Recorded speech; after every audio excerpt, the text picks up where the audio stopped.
अगली शरद ऋतु में सिद्धार्थ और यशोधरा का विवाह हो गया। समस्त राज्य में यह प्रसन्नता और समारोह का दिन था। राजधानी कपिलवस्तु झंडों, दीपाधारों और पुष्पों से सजाई गई। सभी जगह संगीत के स्वर गुंजित हो रहे थे। अपने रथ में बैठकर सिद्धार्थ और यशोधरा जहाँ जहाँ गए, सभी जगह तुमुल हर्ष ध्वनि से उनका स्वागत किया गया। उन्होंने ग्रामों तथा नगरों की भी यात्रा की और बहुत से निर्धन परिवारों के लिए भोजन वस्त्र लेकर गए। राजा शुद्धोधन ने नवविवाहित युगल के लिए 3 ऋतुओं के अनुरूप 3 प्रासादों का निर्माण अपनी देखरेख में कराया। ग्रीष्मकालीन प्रासाद का निर्माण पहाड़ की ऊंचाई पर एक रमणीक स्थान पर कराया गया, किंतु वर्षा और शरद ऋतु के प्रासाद राजधानी में ही बनवाए गए। प्रत्येक प्रासाद के समीप कमल सरोवर बने थे, जिनमें से किसी में नील कमल, किसी में लाल कमल तो किसी में श्वेत कमल लगे हुए थे। नवविवाहित युगल के सुरुचिपूर्ण वस्त्र एवं पाद त्राण और प्रतिदिन जलाने के लिए चंदन चूर्ण दक्षिण पश्चिम में स्थित काशी राज्य की राजधानी वाराणसी से विशेष रूप से मंगवाया गया था। राजा शुद्धोधन का चित्त शांत था, क्योंकि अब सिद्धार्थ उस मार्ग पर चलने लगे थे जिस पर चलने की वह अपने पुत्र से आशा करते थे। अपने पुत्र और नवपरिणीता वधू के सतत सुखद मनोरंजन के लिए उन्होंने स्वयं, परंतु यशोधरा और सिद्धार्थ का सुख इन धन और मान सत्ता को प्राप्त करने में न होकर एक दूसरे के आंतरिक मनोभावों को समझकर चलने में निहित थी। वे विशिष्ट पकवानों या सुस्वादु भोजन और बढ़िया बढ़िया रेशमी वस्त्रों से प्रभावित नहीं होते थे। वे संगीतज्ञों और नर्तक नर्तकियों की कला की सराहना तो कर सकते थे, किंतु वे उनके द्वारा दिए जाने वाले वासनात्मक सुखों में डूबने को तैयार नहीं थे। उनके अपने ही सपने थे, आध्यात्मिक प्रश्नों के उत्तर पाना और समाज में नई व्यवस्था की स्थापना करना।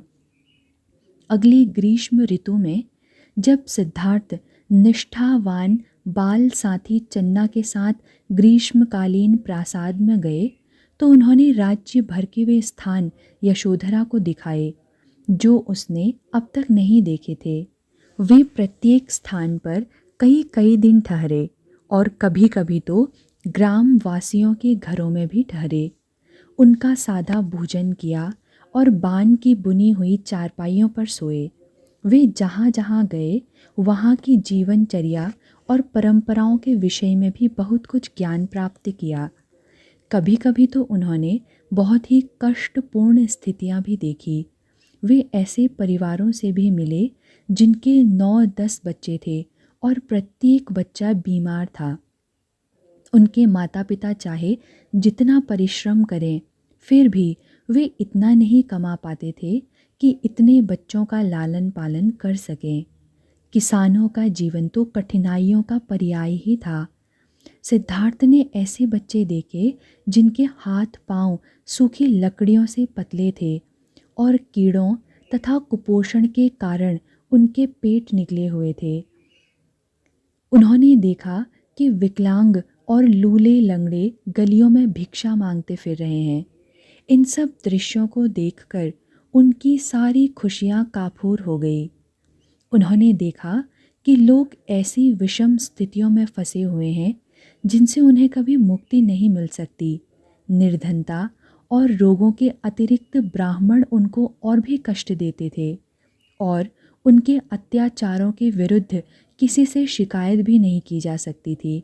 राज्य की राजधानी वहाँ से बहुत दूर पर अवस्थित थी। यदि वे वहाँ पहुँच भी जाएं, तो उनकी सुनेगा कौन?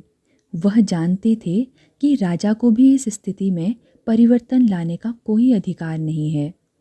राज दरबार भीतर खाने कैसे चलता है, इसे सिद्धार्थ एक अरसे से समझ चुके थे।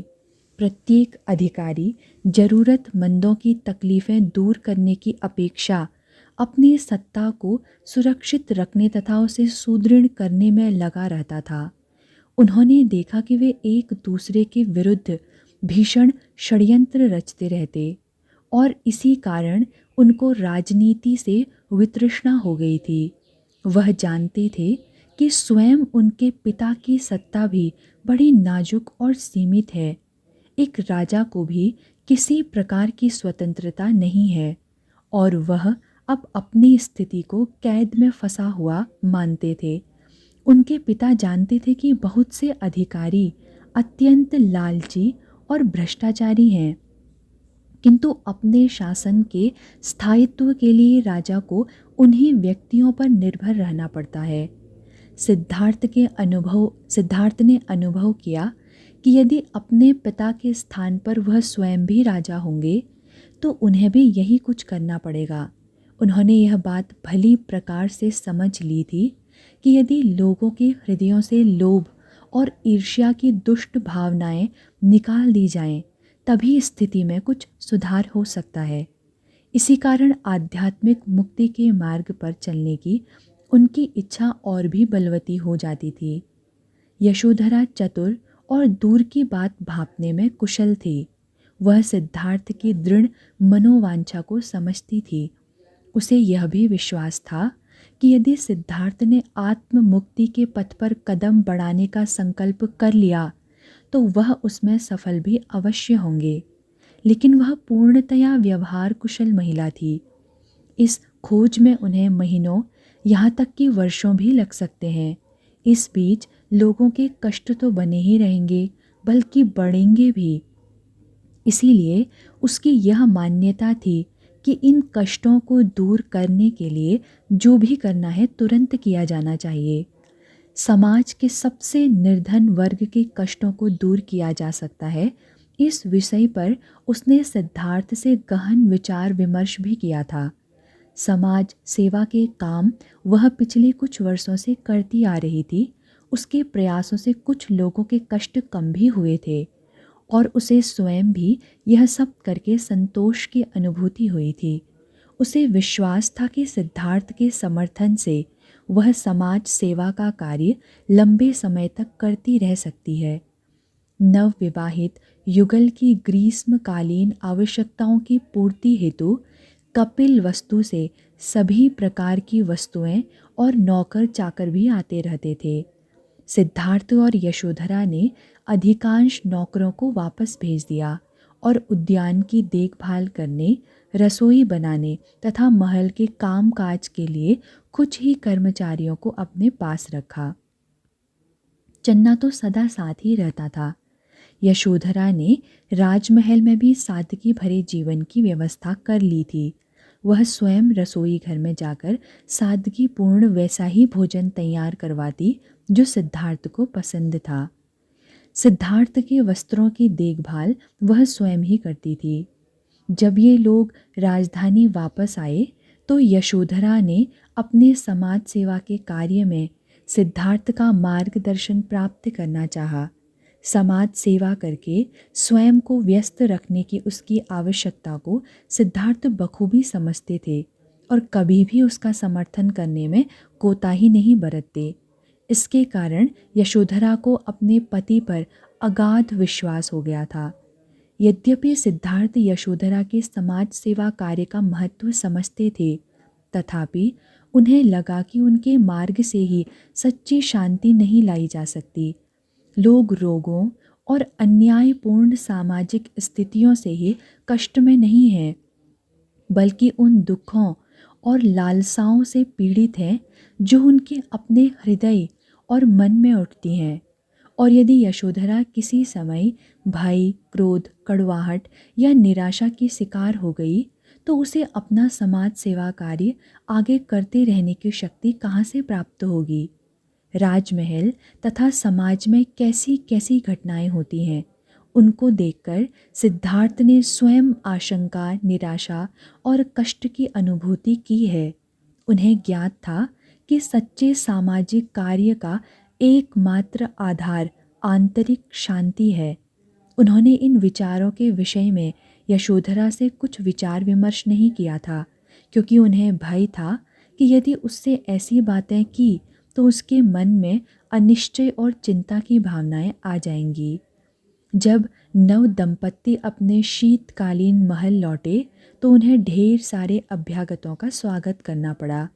यशोधरा परिवार के सदस्यों और मित्रों का स्वागत उत्साह और आदर के साथ करती, किंतु जब सिद्धार्थ उन लोगों के साथ दार्शनिक या धार्मिक विषयों पर बातचीत करते और उन विषयों के राजनीति एवं समाज के साथ संबंधों पर चर्चा चलती तो सारी बातें यशोधरा बहुत ध्यानपूर्वक सुनती। नौकरों को आदेश देने के लिए भी जब उसे इधर उधर जाना पड़ता तब भी यशोधरा के कान उनकी हर बात की ओर लगे रहते। उसे आशा थी कि उनके मित्रों में से कुछ लोगों को खोज निकाला जा सकता है जिन्हें सामाजिक कार्यों या गरीबों की मदद के कामों में रुचि हो, लेकिन चंद लोगों में से ही इस दिशा में काम करने की इच्छा दिखी। अधिकांश लोग तो दावत खाने और मौज मस्ती करने ही आते थे। फिर भी सिद्धार्थ और यशोधरा ने धैर्यपूर्वक सबकी खातिर की। सिद्धार्थ के अलावा यशोधरा के कार्यों का हृदय से स्वागत करने वाला कोई था तो वह थी गौतमी, रानी महाप्रजापति। रानी अपनी कुलवधू की प्रसन्नता का सबसे अधिक ध्यान रखती थी, क्योंकि वह जानती थी कि यदि यशोधरा प्रसन्न रहेगी तो सिद्धार्थ भी प्रसन्न रहेगा। यशोधरा के सत्कार्यों का समर्थन करने के लिए उसके सामने एकमात्र यही कारण नहीं था। गौतमी करुणामयी स्वभाव की थी और जब वह पहली बार यशोधरा के साथ गरीबों के गांव में गई थी तो उसी क्षण उन्होंने यशोधरा के कार्य का सच्चा मूल्य समझ लिया था। गरीबों को चावल, दाल, कपड़े या दवाइयों सरीखी भौतिक वस्तुएं देना ही महत्वपूर्ण बात नहीं थी, अपितु कष्टग्रस्त लोगों के प्रति ममत्वपूर्ण दृष्टि, सहायता और स्नेहपूर्ण हृदय के भाव उनको अधिक संबल प्रदान करते थे। रानी महाप्रजापति राजमहल की अन्य महिलाओं जैसी नहीं थी। वह प्रायः यशोधरा से कहती थी कि महिलाओं में भी पुरुषों के समान बुद्धि और शक्ति होती है और उन्हें भी समाज के दायित्व वहन करने चाहिए। महिलाओं के आदर अपने परिवार में प्रेम और प्रसन्नता बनाए रखने के विशेष गुण होते हैं। तब कोई कारण नहीं कि वे यह रसोई घर अथवा महल तक ही सीमित रहें। पुत्र वधू के रूप में गौतमी को ऐसी महिला मिल गई थी जो उसकी जैसी ही थी, क्योंकि यशोधरा विवेक संपन्न और स्वतंत्र विचारों वाली थी। रानी यशोधरा के कार्यों के प्रति सहमति ही व्यक्त नहीं करती, वरन यशोधरा के साथ जाकर सामाजिक कार्यों में भाग भी लेती थी। इसी दौरान राजा शुद्धोधन ने यह इच्छा व्यक्त की कि सिद्धार्थ अब उनके साथ अधिक समय तक रहा करें, जिससे वे उनसे राजनीति और राजकाज के विषय में बात कर सकें। राजकुमार को अनेक राजकीय सभाओं में भाग लेने के लिए बुलाया गया। कभी इनमें राजा तथा राजकुमार ही होते तो कभी राजा के दरबारी भी उपस्थित होते। सिद्धार्थ उपस्थित प्रश्नों की ओर पूरा ध्यान देते थे। वह समझ गए थे कि किसी राज्य की राजनीतिक, आर्थिक और सैनिक समस्याओं की जड़ें राजनीति से संबंधित लोगों की स्वार्थपूर्ण आकांक्षाओं में ही निहित होती है। वे लोग अपनी सत्ता की रक्षा के लिए ही चिंतित होते हैं और जनसाधारण की भलाई करने वाली प्रगतिशील नीतियां अपनाना असंभव सी बात है। जब सिद्धार्थ देखते कि भ्रष्ट अधिकारी नैतिकता और सदाचार की लंबी चौड़ी बातें कर रहे हैं तो सिद्धार्थ का हृदय भीतर से क्रोध से दबदबा उठता, लेकिन वह अपने क्रोध को दबा जाते, क्योंकि उनके सामने उन बातों का कोई विकल्प नहीं था जिसे वे सभा के समक्ष प्रस्तुत कर सकते। अनेक अधिकारियों के साथ हुई लंबी बातचीत के बाद एक दिन राजा शुद्धोधन ने सिद्धार्थ से पूछा कि राज दरबार में तुम चुपचाप बैठे रहते हो, तुम वहाँ अपने विचार व्यक्त क्यों नहीं करते? सिद्धार्थ ने अपने पिता की ओर देखकर कहा, ऐसी बात नहीं कि मेरे मन में विचार नहीं होते, किंतु उन्हें व्यक्त करना व्यर्थ होगा। राज दरबार में मंत्रियों की स्वार्थपूर्ण महत्वाकांक्षाओं का मैं अभी कोई इलाज नहीं निकाल पाया हूँ। उदाहरण के लिए विश्वामित्र को ही लीजिए। दरबार में वह महत्वपूर्ण शक्ति संपन्न मंत्री है। आप जानते भी हैं कि वह महाभ्रष्ट है। कई बार तो उसने आपके अधिकार क्षेत्र में भी घुसने का प्रयत्न किया, लेकिन आप अब भी उसकी सेवाओं पर निर्भर रहने के लिए बाध्य हैं। आखिर क्यों? क्योंकि आप जानते हैं कि यदि ऐसा नहीं करेंगे तो अराजकता फैल जाएगी। राजा शुद्धोधन बड़ी देर तक अपने पुत्र को चुपचाप देखते रहने के बाद बोले, सिद्धार्थ, तुम भली भांति जानते हो कि अपने परिवार और राज्य में शांति बनाए रखने के लिए व्यक्ति को कुछ चीज़ें सहन करनी पड़ती हैं। मेरी अपनी सत्ता भी सीमित है, लेकिन मुझे विश्वास है कि यदि तुम स्वयं को राजा बनने के लिए तैयार कर सको तो तुम मुझसे अच्छा शासन कर सकते हो।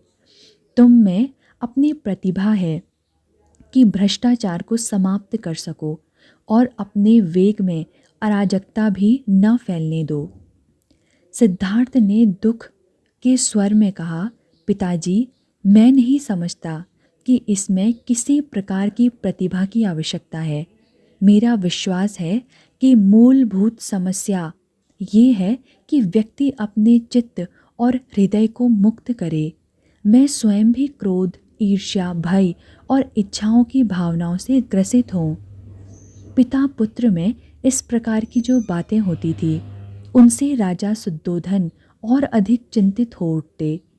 वह यह भली भांति समझते थे कि सिद्धार्थ के विचारों और चिंतन में असाधारण गहराई है, और वे यह भी देख रहे थे कि संसार को देखने की उनकी और उनके पुत्र की दृष्टि में कितना अंतर था। फिर वह मन में यह आशा लगाए बैठे थे कि समय बीतने पर सिद्धार्थ उनकी भूमिका को स्वीकार कर लेगा और अधिक योग्यता के साथ राजकाज संभाल लेगा। राज दरबार में उपस्थित होने और यशोधरा के कार्यों में सहायता करने के अलावा सिद्धार्थ विख्यात ब्राह्मण विद्वानों और सन्यासियों से भी मिलते रहते और अध्ययन करते रहते।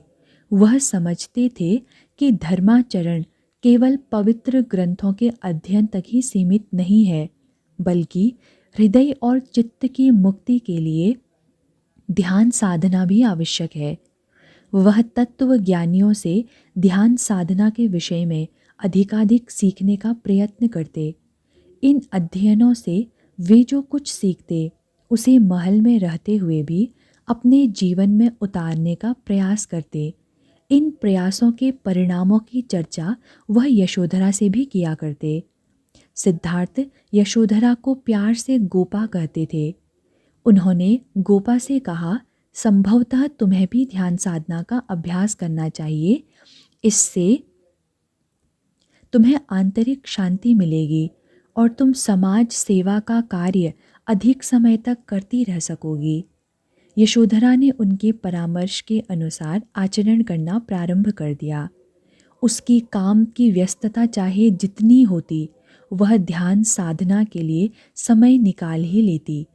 पति और पत्नी प्रायः साथ साथ ही मौन बैठकर ध्यान करते। उस समय उनके परिचर उन्हें अकेला छोड़ देते और संगीतकारों तथा नर्तकों को अपनी कला का कौशल अन्यत्र दिखाने के लिए कह दिया जाता। बचपन से ही सिद्धार्थ को बताया गया था कि ब्राह्मण के जीवन के 4 आश्रम होते हैं। प्रथम ब्रह्मचर्य आश्रम, इसमें ब्राह्मण वेदों का अध्ययन करता है। दूसरे गृहस्थ आश्रम, इसमें ब्राह्मण विवाह करके परिवार पालन करता है और समाज सेवा करता है। तीसरे वानप्रस्थ आश्रम में बच्चे बड़े हो जाते हैं और ब्राह्मण जीवनचर्याओं से उपराम होकर धार्मिक अध्ययन करता है। चौथे आश्रम में सभी बंधनों और दायित्वों से मुक्त होकर ब्राह्मण सन्यासी का जीवन व्यतीत करता है। सिद्धार्थ ने इस वर्णाश्रम व्यवस्था पर चिंतन किया और यह निष्कर्ष निकाला कि जब तक व्यक्ति वृद्ध होकर संन्यास ग्रहण करता है तब तक बहुत विलंब हो चुकता है और सद्धर्म का परिपूर्ण अध्ययन हो ही नहीं पाता। वह इतनी देर तक प्रतीक्षा करने के लिए तैयार नहीं थे। व्यक्ति चारों आश्रमों को एक साथ क्यों नहीं जीता? कोई भी व्यक्ति पारिवारिक जीवन व्यतीत करते हुए भी धार्मिक जीवन क्यों नहीं अपना सकता? सिद्धार्थ अपने वर्तमान पारिवारिक जीवन में ही सद्धर्म का अध्ययन और अभ्यास करना चाहते थे। इसके साथ ही वह यह विचार करने से अपने को रोक नहीं सके कि श्रावस्ती और राजगृह के दूरस्थ स्थानों में भी अध्ययन किया जाए।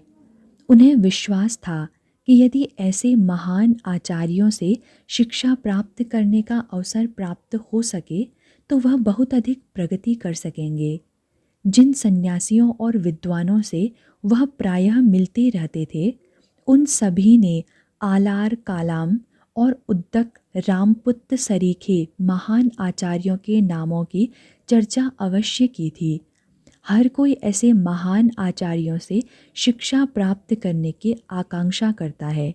जो भी दिन बीतता उसके साथ ही सिद्धार्थ के मन में इन आचार्यों से शिक्षा प्राप्त करने की इच्छा और भी बलवती होती जाती थी। एक दिन जब दोपहर में यशोधरा घर लौटी तो उसका चेहरा उतरा हुआ एवं दुख से भरा था। वह आकर किसी से कुछ नहीं बोली। जिस बच्चे की वह एक सप्ताह से सेवा कर रही थी वह अभी अभी चल बसा था। अपने सभी प्रयासों के बाद भी वह उस बच्चे को मृत्यु के मुख से बचा नहीं पाई थी। गहन दुख के उन क्षणों में वह ध्यान करने बैठ गई जबकि आंसू ढलक ढलक कर उसके गालों को भिगो रहे थे। भावनाओं पर नियंत्रण करना असंभव हो रहा था। सिद्धार्थ राज दरबार से एक बैठक में भाग लेकर जब लौटे तो वह फफक फफक कर रोने लगी। सिद्धार्थ उसे सीने से लगाकर धीरज बंधाने लगे। गोपा, कल मैं उसकी अंत्येष्टि में तुम्हारे साथ चलूँगा, अभी रो लो। इससे तुम्हारे हृदय का कष्ट कुछ कम हो जाएगा। जन्म, वृद्धावस्था, बीमारी और मृत्यु के भारी बोझ को हम में से प्रत्येक इस जीवन में ढोता है। उस बच्चे के साथ जो कुछ घटित हुआ वह हम में से किसी के साथ किसी भी क्षण घटित हो सकता है। सुबकते सुबकते यशोधरा ने कहा, प्रतिदिन मैं अनुभव कर रही हूँ कि आप जो कुछ कहते हैं वह कितना सत्य होता है। लोगों के कष्टों की तुलना में मेरे ये दो हाथ कितने छोटे हैं। मेरा हृदय निरंतर चिंता और दुख से भरा रहता है। मेरे पतिदेव, कृपा करके मुझे यह मार्ग बताओ जिससे मैं अपने हृदय की वेदना से पार पा सकूं। सिद्धार्थ ने यशोधरा को अपनी बाहों में कस लिया। प्रिय, मैं स्वयं अपने हृदय के कष्टों और चिंताओं से मुक्त होने का मार्ग खोज रहा हूँ। मैंने समाज और मानवों की विविध स्थितियाँ देखी हैं, लेकिन समस्त प्रयासों के बाद भी मैं अभी तक मुक्ति का मार्ग नहीं खोज पाया हूँ। लेकिन इतना मुझे विश्वास है कि एक ना एक दिन मैं सभी प्राणियों के कल्याणार्थ मुक्ति का मार्ग खोज लूँगा। गोपा, मुझ पर विश्वास करो। प्रियतम, मुझे आप पर सदैव से आस्था रही है। मैं जानती हूँ कि जब एक बार आप कुछ करने की ठान लेते हैं तो उस कार्य में जब तक जुटे ही रहते हैं जब तक कि सफल न हो जाएं। मैं यह भी जानती हूँ कि एक दिन आप सद्धर्म की खोज के लिए अपनी समस्त संपदा और सुख सुविधाओं को त्याग कर घर से निकल पड़ेंगे। लेकिन प्रियतम, कृपा करके मुझे अभी मत छोड़ना। मुझे अभी आपकी बहुत ज़रूरत है। सिद्धार्थ ने यशोधरा से कहा, नहीं नहीं, मैं अभी तुम्हें छोड़कर नहीं जाऊंगा। मैं तुम्हें छोड़कर जाऊंगा जब।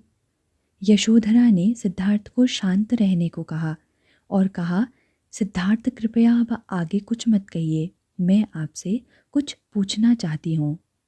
यदि मैं गर्भवती हुई तो आप पुत्र चाहेंगे या पुत्री? सिद्धार्थ यह सुनकर स्तंभित रह गए। उन्होंने यशोधरा को गौर से देखा। गोपा, यह तुम क्या कह रही हो? क्या तुम्हारा अर्थ है कि तुम? यशोधरा ने स्वीकृति में सिर हिला दिया। यशोधरा ने कहा, मैं एक ऐसा पुत्र चाहती हूँ जो हूबहू तुम्हारी जैसा हो, तुम्हारे समान बुद्धिमान और दयावान। परम आनंददायक इस स्थिति में उन्हें चिंता के बीच विद्यमान होने की आशंका हुई, फिर भी मुस्कुराए और कहा, चाहे वह संतान पुत्र हो या पुत्री, मैं प्रसन्न ही होऊंगा, बशर्ते कि बच्चा तुम्हारे समान दयाभाव रखे और प्रखर बुद्धि हो। गोपा, तुमने यह बात माताजी को बताई या नहीं? अभी तो यह मैंने केवल आपको ही बताई है। आज शाम को मैं मुख्य राजमहल में जाऊंगी और रानी गौतमी को इस संबंध में बताऊंगी। साथ ही मैं उनसे यह भी पूछूंगी कि इस अजन्मे बालक की देखभाल कैसे करनी होगी। कल मैं जाकर अपनी माताजी रानी पामिता को भी यह बताऊंगी। मुझे विश्वास है यह खबर सुनकर सभी बहुत प्रसन्न होंगे। सिद्धार्थ ने सिर हिलाया। उन्हें पता था कि माताजी यह खबर पाते ही इसकी सूचना पिताजी को भी दे देगी।